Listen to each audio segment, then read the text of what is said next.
अशा मस्त खुसखुशीत आणि भरपूर पदर असलेल्या शंकरपाळ्या तुम्हाला पण करायच्या असतील तर हा व्हिडिओ शेवटपर्यंत पाहत राहा। इथे एका वाटीच्या प्रमाणाने मी 1 वाटी तूप, 1 वाटी साखर आणि पाणी घेतलं होतं। विरघळण्यासाठी मंद गॅस करून ठेवून दिलं। अजिबात उकळी वगैरे काढायची नाही। पाण्याऐवजी तुम्ही दूध सुद्धा वापरू शकता, पण मी इथे पाण्याचा वापर केलाय। आता त्याच वाटीने एका परातीमध्ये मी 6 वाट्या इतका मैदा घेतला आहे। मैदा चाळून घेतला, त्यामध्ये चवीपुरतं मीठ घातलं आणि थोडीशी वेलची पूड सुद्धा घातली। आता हे मिश्रण पूर्ण थंड करायचं, म्हणजे साधारण कोमट चालू शकतं आणि थोडं थोडं घालून घट्टसर असा पिठाचा गोळा मळून घ्यायचा। पीठ मळताना अजिबात दाब वगैरे देऊन मळायचं नाही। अगदी हलक्या हाताने आपण असं एकत्र करतो ना, अशा प्रकारे मळून घ्यायचं। आता त्याचा घट्टसर गोळा करायचा, मिश्रण थोडं थोडं घालायचं, नाहीतर पीठ पातळ होऊ शकतं।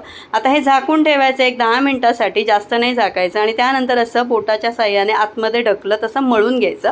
यामुळे पदर खूप छान सुटतात। आता ह्याचे 6 मोठे असे गोळे करून घेतले आहे। हे लाटण्याची सुद्धा एक विशिष्ट पद्धत आहे, ज्यामुळे त्याला पदर खूप छान सुटतात।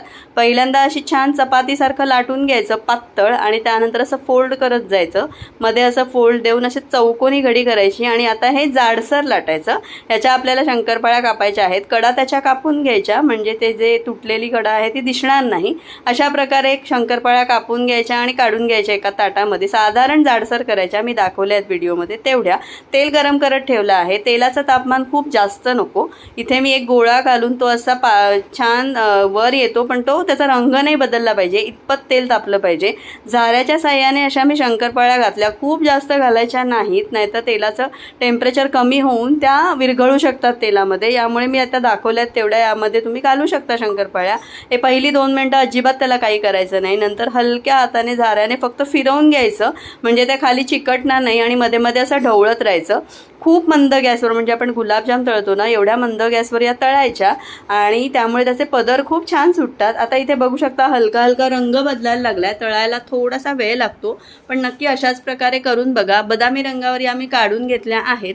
जास्त डार्क नाही काढायच्या, नाहीतर त्याचा कुकिंग प्रोसेस चालू असल्यामुळे रंग खूप बदलू शकतो आणि त्या करपल्यासारख्या दिसू शकतात। आता इथे या मी काढून घेतल्या आहेत। त्यानंतर दुसरी बॅच घातली। अशा प्रकारे सगळ्या मी तळून घेणार आहे। इथे मस्त खुसखुशीत अशा शंकरपाळ्या तयार झाल्या आहेत। खूप छान बनतात। रेसिपी सुद्धा अतिशय सोपी आहे।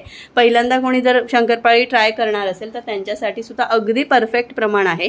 त्यामुळे नक्की करून बघा। ही रेसिपी कशी वाटली मला कमेंटमध्ये कळवा। आवडली तर चॅनलला लाईक करा, शेअर करा, सबस्क्राईब करा। अशाच माझ्या छान छान रेसिपीज पाहत राहा। थँक्यू।